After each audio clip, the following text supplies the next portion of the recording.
Everyone knows what's supposed to happen when they hear the phrase, "it's game time." When any player hears that phrase, they know that it's time to straighten up, get serious, and the time for goofing off and playing around is over because it's game time. With that being said, do you know when most players think the not so serious time is? Practice time.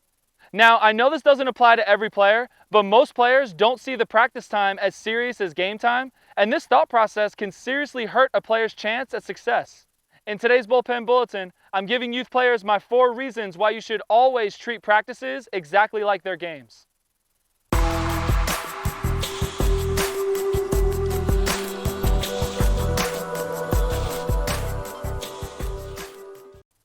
Hey team, Coach Hart here with Building Better Baseball, the best place for baseball education. For anyone who's new to the channel and we're meeting for the first time, welcome. I come out with a new Bullpen Bulletin every week that covers all sorts of different topics for youth baseball players and coaches that will help take your game to the next level. Make sure you hit the subscribe button and the notification bell so you don't miss a video and you can learn something new about baseball every week. For anyone watching who is thinking about getting some new equipment, but they need some help on how to find the best piece of equipment for you, I have a free equipment guide that I made just for you. It covers everything you need to know about all types of baseball equipment and will help you find your perfect fit. Be sure to grab it in the description below. For any coaches watching this who are in need of some help on how to improve their practices and they want to make the most of the limited time that they have at the field, I have a free 2-hour practice plan that I made just for you. It has 2 practice blueprints and will really help you in organizing your practices and getting more done. Be sure to grab it in the description below. Now, let's talk about why players should always treat practices exactly like games. My first reason is you play how you practice. If you've ever had to practice anything in your whole life, what's the one phrase you hear most often if someone's trying to tell you how you can improve? Practice makes perfect, right? Another quote that's less popular, but still said often enough, is you play how you practice. Even though it seems like sometimes these quotes are just words with no meaning, there's a reason that everybody says them, because they're true. Yes, I know that nothing and nobody can be perfect, but we can all sure try to get as close as we can, right? And how do we do that? By practicing. You will improve at anything in life the more you do it, the more you practice. The same thing goes for if you don't practice. The more you don't do something, the worse you'll get. That's just how life works. Thinking about baseball practices, if you go into practice and you're not hustling around the field, or you're taking your time getting to where you're supposed to be, or you're lazy going after the ball, or you're not thinking about anything when you throw and you're always making bad throws, what do you think is going to happen in the game? If you think that you can just turn it on when the game time comes, I think you got the wrong idea.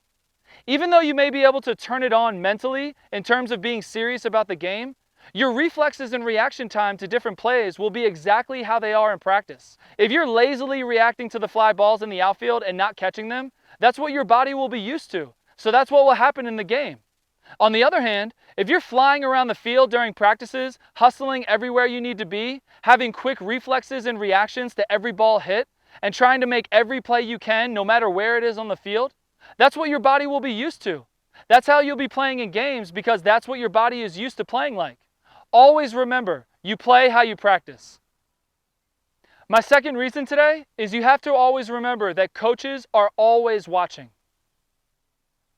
As a player, you have to remember that coaches are always watching. Even if you and your team are in the outfield warming up and the coaches are near the dugout talking to each other, they're watching. When they're pitching batting practice, they're watching. When they're working with a player on the sideline individually, they're still watching the field. Even if you know for a fact that they're not watching, you should still act as if they are.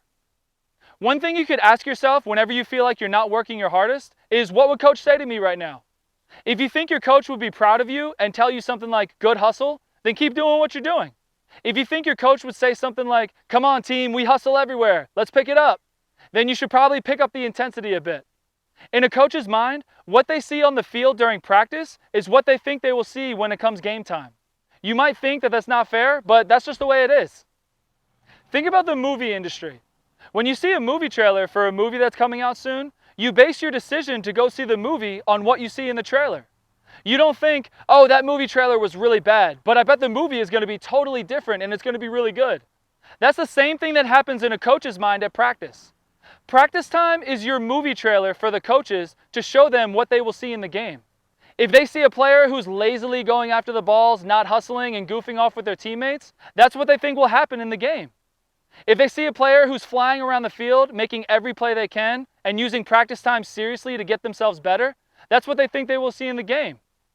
Which player do you think they'll want on the field when the last inning comes up and the other team has the winning run on second base and the last out needs to be made? You want to be the second player. Remember, coaches are always watching. My third reason is repetitions are the key to success. The best thing anyone can do to get better at anything is to repeat the skill over and over and over. When you repeat a skill over and over, that's called completing repetitions. And that's the key to having success and improving at anything in life. If you don't complete repetitions, the chances for you improving are not very high. Think about writing.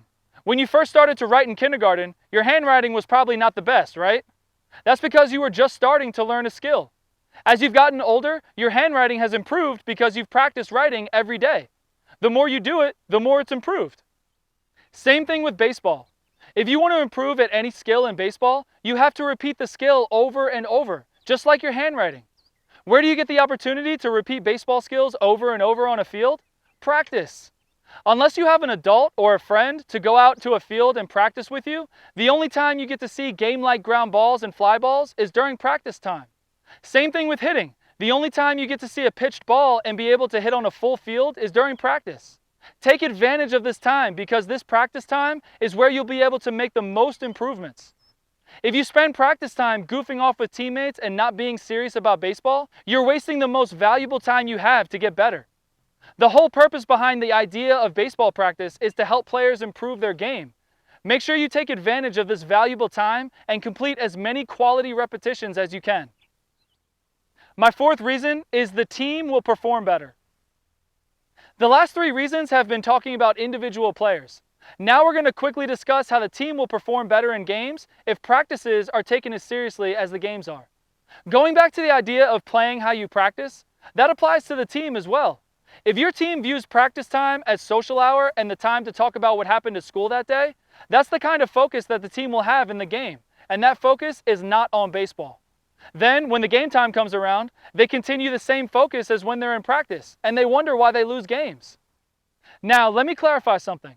I'm not saying to not have fun or to not share different things that happened at school or in your lives with your teammates. I think you should do that. My whole coaching philosophy is centered around having fun in youth baseball. What I'm saying is that there should be a balance. Instead of standing around, being off task, and talking about different things, talk about different things while you all are warming up and focusing on hitting your target and making good throws.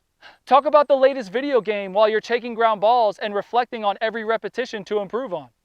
When a team hustles and gets things done in practice, that's their default. That's just the way they're used to doing things. It's like muscle memory that they don't have to think about, like walking or running. You just know how to do those things and you don't have to think about them. When a team has this muscle memory, they can talk about other things while they're getting stuff done because they're not thinking about hustling after balls and getting better. That's just the way they do things. When a team does not have this mentality, it's not muscle memory. So they have to think about hustling. And they can't talk about the latest video game and think about hustling at the same time. Make sure your team has a habit of hustle. Make sure you all have the mentality of using practice to improve your game, and you won't have to think about it. That will just be the way you are. And when this happens, it's a beautiful thing. That's when a team has fun talking about whatever they want while they're winning games on the baseball field. For all players watching this, leave a comment below and let me know if you treat your practices like games and the one thing you learned from this video. I know we all would love to hear your story. And don't forget to grab your free equipment guide and your free 2-hour practice plan in the description below. Remember, you should always treat your practices like games because you play how you practice, coaches are always watching, repetitions are the key to success, and your team will perform better in games. Thanks for spending some time with me today. I hope this video taught all players that treating practices like games will completely change their youth baseball experience for the better, and they will see massive improvements on the field. I'll catch you next week for another edition of the Bullpen Bulletin.